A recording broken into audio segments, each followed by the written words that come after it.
Անմոռուկ ծաղկի մասին։ Մեծ քաղաքից ոչ շատ հեռու մի անտառ կար։ Անտառում մարգագետին, որտեղ աճում էին տարբեր ծաղիկներ։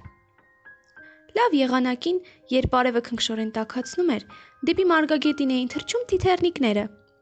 իսկ խոտերում երգում էին մորեխները։ Մեղմ քամին թռչելով անտառի վրայով օրորում էր ծաղիկները, խոտերը և ծառերը, իր հետ բերելով հաճելի զով։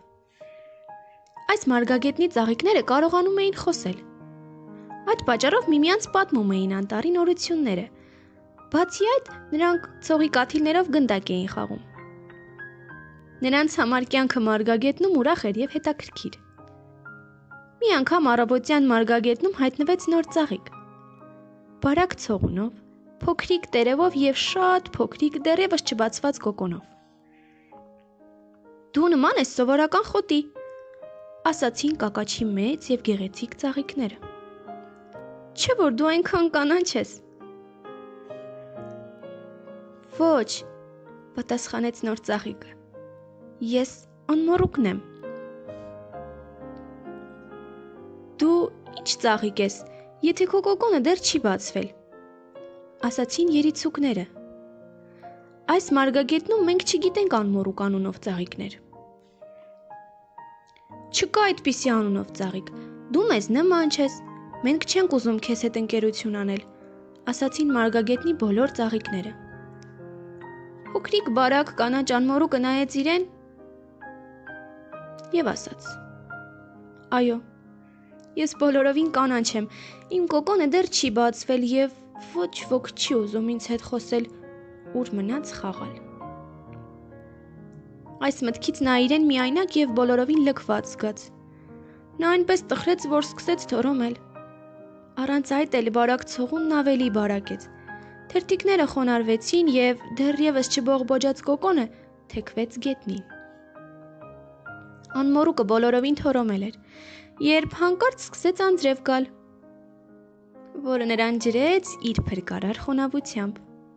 Անմոռուկը նորից կենդանացավ և նորից լսվեց երիցուկի ձայնը։ Նայիր ինչ մեծ ծաղիկ ունեմ, դեղին միջուկով և սպիտակ թերթիկներով։ Ես նման եմ արևի։ Իսկ մենք, զրնգացին զանգակները, մարգագետնի ամենաբարձրահնչյունն ենք։ Մենք շատ երգեր և անտառային պատմություններ գիտենք։ Իսկ փոքրիկ և բարակ անմոռուկը ոչինչ չուներ ասելու, դե նրան ոչ ոք չէր լսում,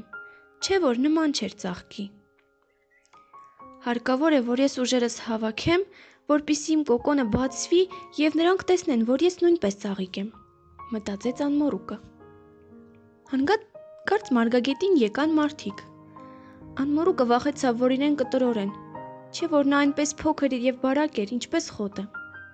Բայց դա տեղի չունեցավ, իսկ հաջորդ օրը անմոռուկի կոկոնը բացվեց և գեղեցիկ կապույտ սպիտակ փայլով մի ծաղիկ բացվեց։ Ծաղիկները ուրախ ձայներից եկան թռչունները, որոնք շշնջում էին, որ ոչ մի տեղ և երբեք չեն տեսել այնքան անսովոր և հիասքանչ ծաղիկ։ Ծաղիկներն անմոռուկի պատվին պարահանդես կազմակերպեցին։ Նա պարում և երգում էր բոլորից լավ, նույնիսկ ամենահետաքրքիր անտառային պատմությունը պատմեց։ Պարահանդեսը շարունակվեց մի ամբողջ ամիս։ Նրան ընտրեցին ծաղիկների պարահանդեսի թագուհի։ Անմոռուկը թագավորական գահին մեծ երջանկություն և ուրախություն զգաց, չէ՞ որ նա իր մեջ այնքան ուժ գտավ, որ կոկոնը բացվեց, և բոլորը տեսան, որ անմոռուկը հիանալի ծաղիկ է։